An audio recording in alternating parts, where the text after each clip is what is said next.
Welcome once again to another video from Share Local Codes.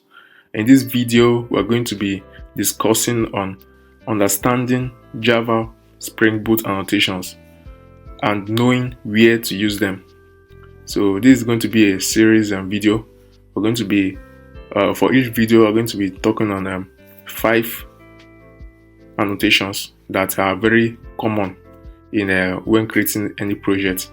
So the first one we're going to be looking at is pre-authorize. Second one, authentication principal. The third one, path variable. Fourth one, request param. And the fifth one, the request body. So the pre-authorize is an annotation in Spring Security that is used to express access control rules at the method and class level. When applied at the class level or method level, the specified authorization expression will be checked before any method in that class is invoked. So you might have seen these annotations here used like this. So pre-authorize has row user, pre-authorize has any row admin, row user, and pre-authorize if the username of the user is an admin. So what each of these annotations here is saying basically is that perform the method below if the user is a user, or if the user is an admin. So this is an example here. So coming into my recent project here, you will see that at this point, the pre-authorize is at the class level. So anytime you place the pre-authorize annotation place the pre-authorize annotation at the class level, it means that you are saying that for all the methods here, that both the admin and the user can perform these methods. So you are saying for this one, you are saying that both the admin and the user can create comments, both the admin and user can edit comments, both admin and user can get all comments. So look at another example. So pre-authorize has row admin. So we are saying that only the admin can access this method. So before this method happens, it will first check that the current user is an admin, and if it checks and the user is not an admin, it will deny the user from accessing this endpoint here, this create post endpoint. So the user won't be able to create post. That's what it means. But the admin will be able to create post and will be able to access this endpoint. So guys, so that's how to use it. You can put it at the method level. I can also place it at the class level over here too. Also, anytime you use the pre-authorize, when you get to the web security config, under the filter, the dots or authorize HTTP request, you should also place the dot has row. Anytime you use the pre-authorize annotation here, you should also place the endpoints for that particular user in the request matcher and use the dot has row to specify which user or admin you want to give the right to access that endpoint.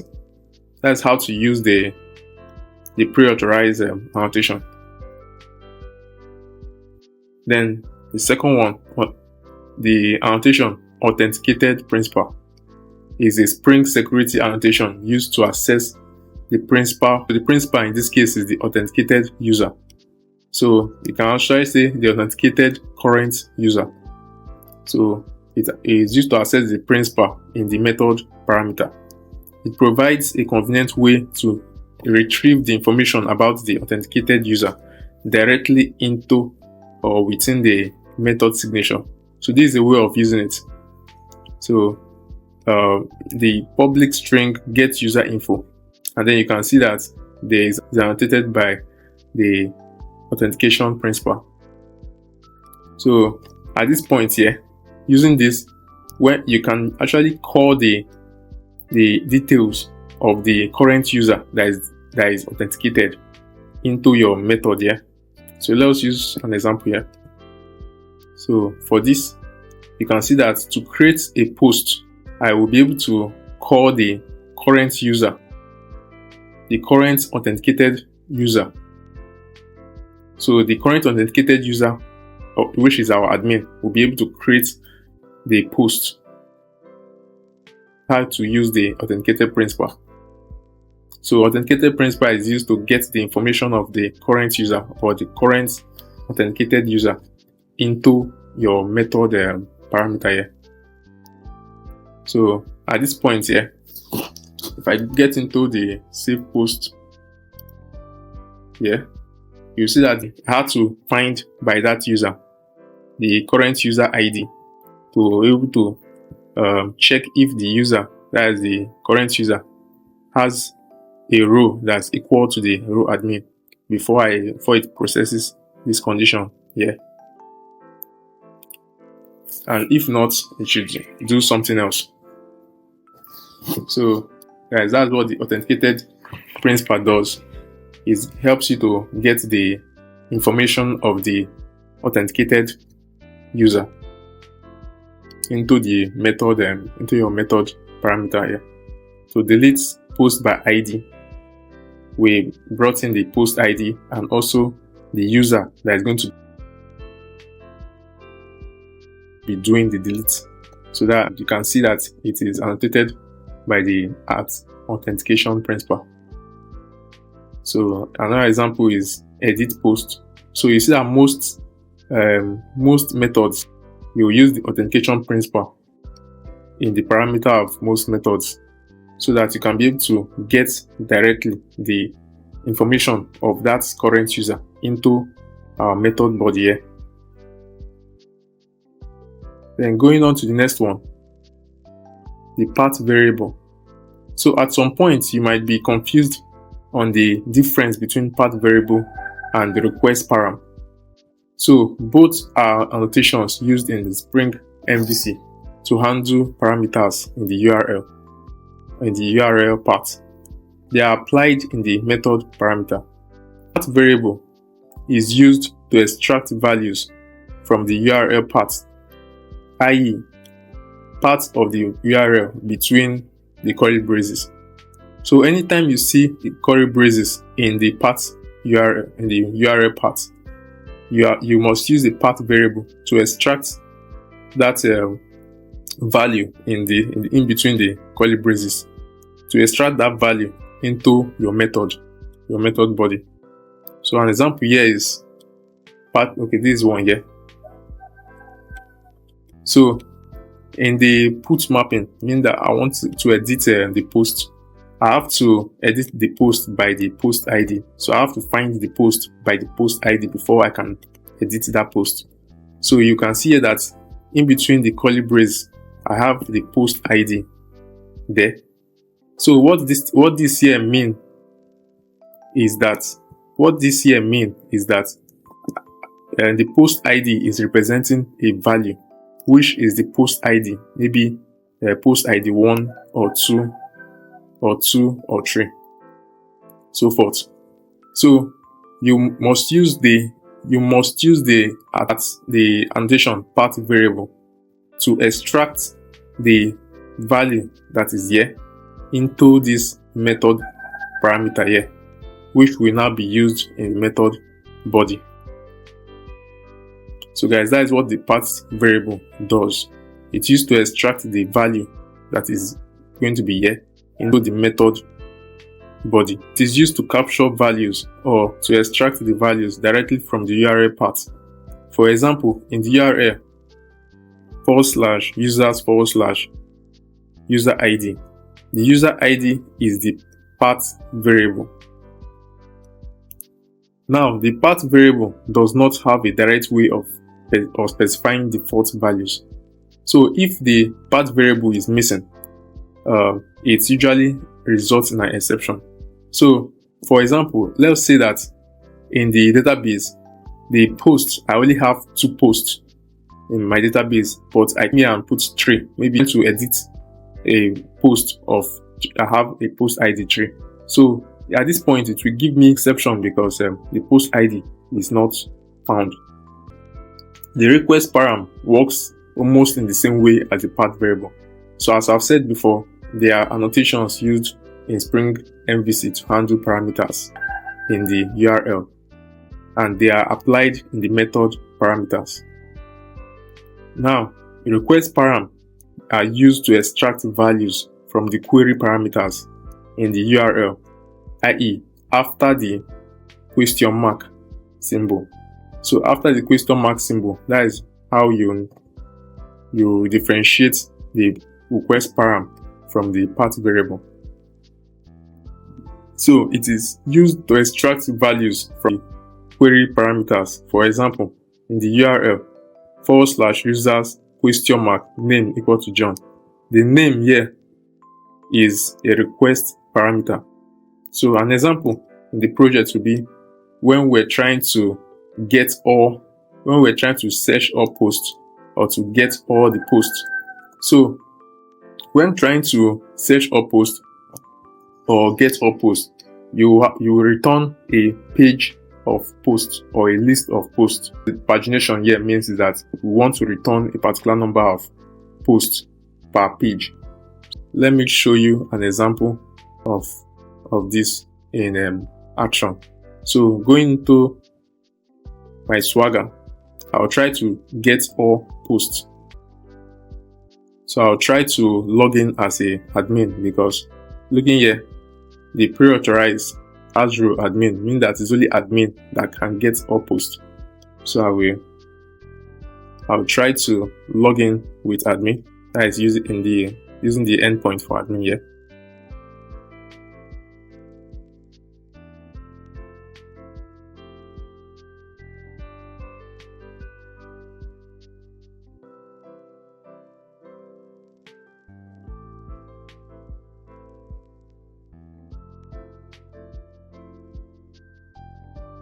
Okay, so a JWT token has been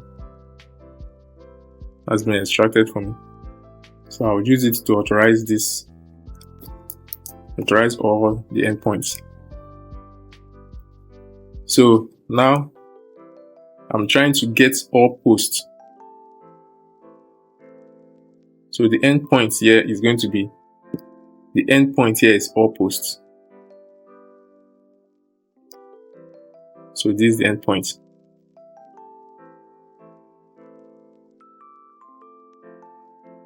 So you can see here, the request param allows you to be able to set the page and the size.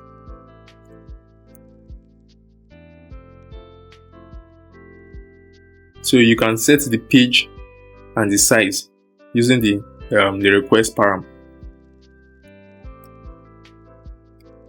So this is the page value, and then this is the size value. So the size is the amount of posts per page, and then the page is the page number.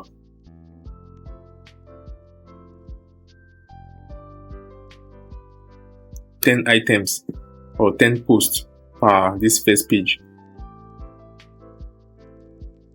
I will execute it. So you can see that I have 2 contents, 2 posts here, the first one and the second one. And then looking here, so I want you to notice this part here. So you can see after the question mark, there's the page equal to 0 and size equal to 10.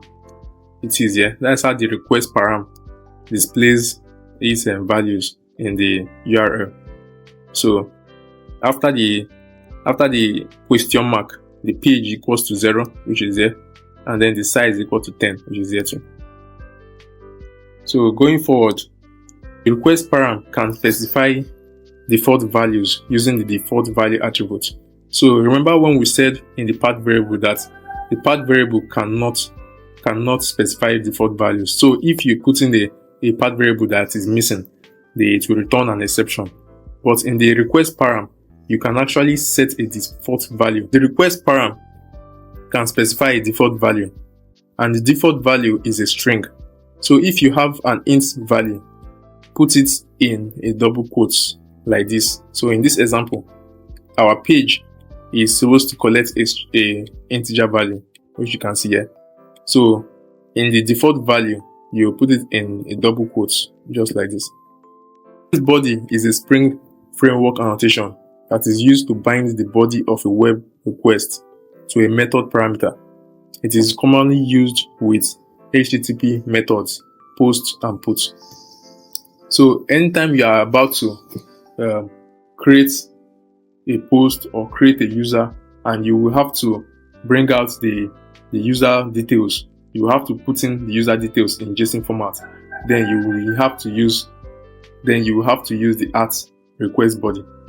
And anytime you need to edit that user details or edit that post, that product or post details, you need to use the annotation request body to update the user details in the JSON format. So you can see here, this is a JSON format example. If I want to update the user details, then I must use a @request body to be able to do that. So that's how it is. So anytime you are going to use this HTTP methods post and put, and you are going to be updating or creating a product or a user or anything, then you must use the @request body. The user request instance in the controller method. So this user request instance will be populated with these values. Here. So an example here is, let us say I want to create post here. So using this our create post method, just details like the title of the post, the description of the post, the image of the post. So I must use a request body to be able to do that. So let us go back to Swagger, and then we'll try to create a post. So let us try to create a post here. Try it out. You can see this format here. This format is a JSON format, and is available to us because we used @request body. So you can see it here, @request body required. We go to if this request body is not present, let us say we remove this @request body, then you won't be able to update. You won't see this information for you to update. It will not be present. Now looking at this get up post method, you can see that it was only the request param annotation that was used there. The request body is not used here, how it is here. So you can see that here, you can see that there's no request body JSON table to insert any value. You can see it here, only the request parameter that we can, the page and the size that we can put. But you will not be able to see something like this, the request body. You won't be able to see something like this and the JSON format of it. So guys, that is how to differentiate the request body. And you can see that for the edit, so you can use it for a post HTTP method, and you can use it for a put HTTP method. So if you click on here, you will also see the request body here with the JSON format, the JSON and content for you to update the post. So okay guys, so that's the 5 annotations that were treated today. If you don't understand any of them, just go back and rewatch the video for you to understand how to use them in the project. So thank you guys. Subscribe, like, comment and share, and follow for more contents like this.